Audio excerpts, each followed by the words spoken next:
Bismillahirrahmanirrahim. Assalamualaikum warahmatullahi wabarakatuh. Apa kabar anak-anak? Berjumpa kembali dengan mata pelajaran bahasa Indonesia. Nah, untuk hari ini kita belajar masih ada kaitannya dengan pertemuan minggu lalu, yaitu kita bahas mengenai teks ulasan atau nama lainnya adalah resensi. Nah, untuk kali ini Ibu akan membahas mengenai bagaimana membuat sebuah teks ulasan atau resensi.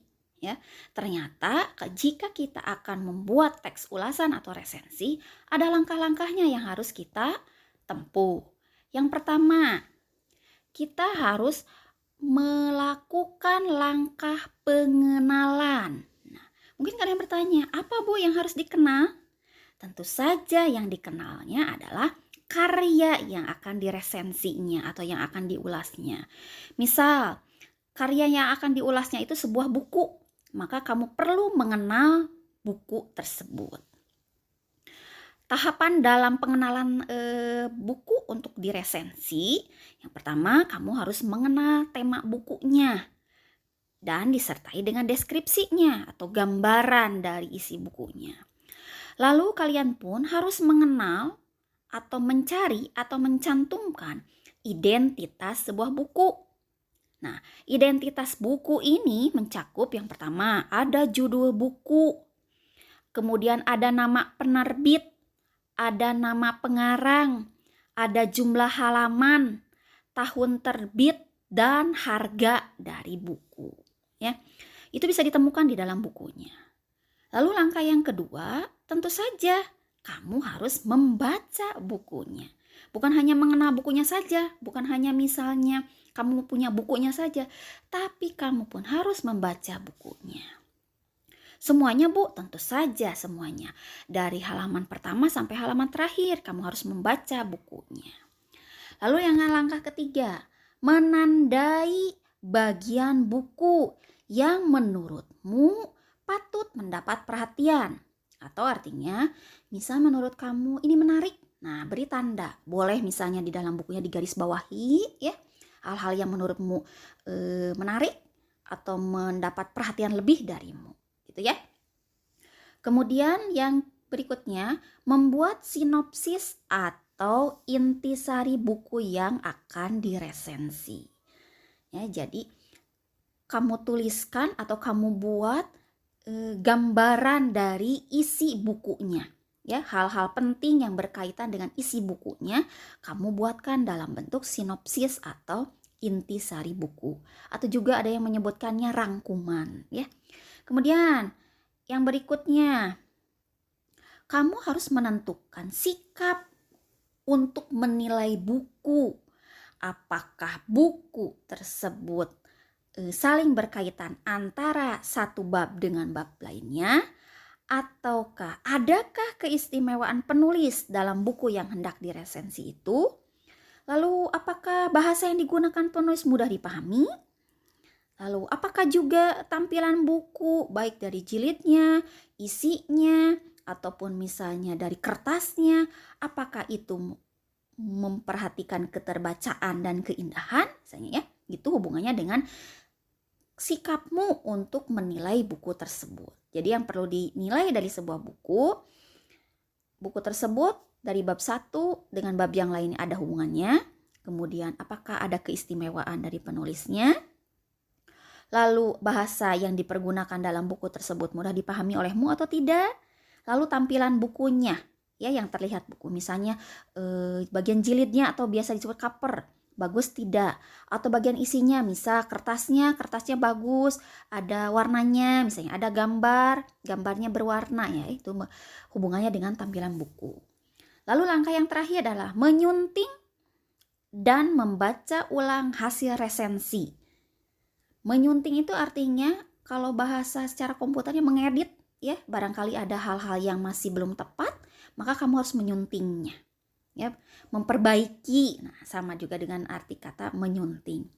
Lalu setelah disunting, baca ulang. Berkali-kali dibaca hasil resensimu itu supaya tidak ada kesalahan atau mungkin ada hal-hal yang bisa saja salah ditafsir ditafsirkan atau salah diartikan oleh orang lain. Atau mungkin juga misalnya ada sebuah kata yang menyinggung. Nah, itu diperlukan adanya proses menyunting atau membaca ulang.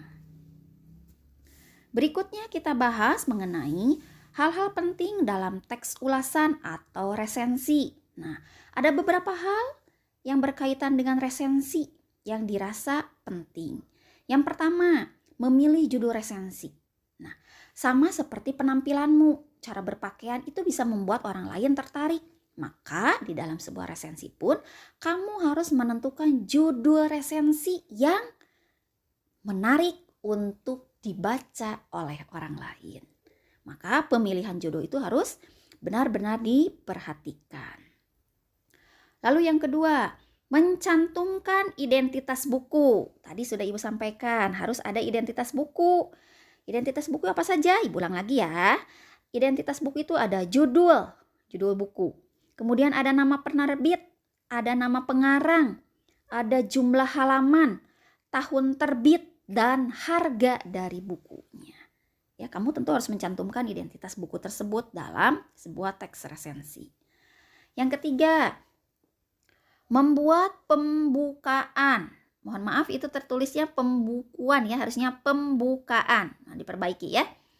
Membuat pembukaan. Ya. Dalam sebuah resensi tentu harus diperhatikan bagian pembuka. Nah, yang diperhatikan dalam bagian pembukaan itu yang pertama, memperkenalkan nama pengarang, karyanya, dan prestasi dari pengarang tersebut. Kemudian memaparkan keunikan dari sosok pengarangnya. Lalu menjelaskan keistimewaan buku, merumuskan tema buku, mengungkapkan kritik terhadap kelemahan buku, mengungkapkan kesan terhadap buku. Lalu ada juga harus memperkenalkan penerbit, mengajukan pertanyaan, dan membuka percakapan atau dialog. Itu ya yang ada dalam pembukaan. Lalu berikutnya ada isi pernyataan resensi buku. Nah, di dalam bagian ini ada beberapa hal yang termasuk ke dalam isi pernyataan. Yang pertama, ada sinopsis, ada ulasan singkat, ada keunggulan, kelemahan, rumusan kerangka buku, penggunaan bahasa, dan mungkin juga terdapat kesalahan-kesalahan cetak misalnya. Banyak kesalahan cetak dari bukunya, maka kamu meresensinya misalnya disampaikan. Kemudian berikutnya yang menutup sebuah resensi buku. Nah, ketika menutup sebuah resensi buku, yang harus diperhatikan adalah bagian terakhir dari resensi buku itu sampaikan saran atau sasaran pembaca buku yang diresensi. Misal memberikan saran terhadap orang lain yang akan membaca buku itu. Misalnya mau membeli, maka disarankan untuk membeli karena isinya bagus misalnya. Ya, atau misalnya buku ini cocok untuk tingkat MTS gitu. Jadi ada saran atau ada sasaran pembaca yang akan diresensi. Itu ya hal-hal yang bisa Ibu sampaikan untuk pembelajaran jarak jauh kali ini. Mudah-mudahan kita bisa melaksanakan pembelajaran jarak jauh lagi di minggu yang akan datang. Tetap semangat belajar di rumah, tetap jaga kesehatan. Sampai berjumpa lagi minggu yang akan datang. Wassalamualaikum warahmatullahi wabarakatuh.